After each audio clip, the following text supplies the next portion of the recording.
Bugun uyga mehmon keladi. O'rtoqlarim mana oshlarni damlab qo'ydim. Voy qizim ham yo'q chizishayotgan ekan, mayli. Ham yo'qlar stullarini bezab qo'ysam, ishlarimni qilib olsam. Endi mana mehmonlar kutaman. Voy qizim, nima bo'ldi?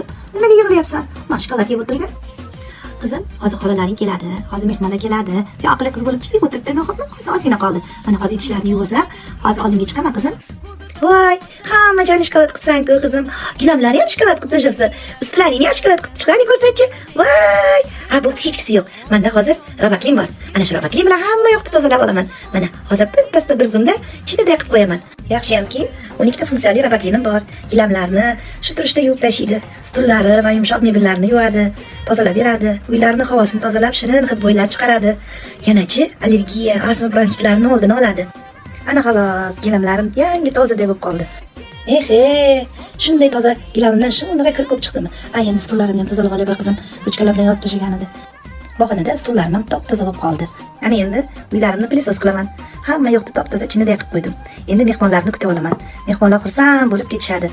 Xullas, bu texnikaning nomini men robot kelin deb atadim. Mehmonjonlardan aylanay.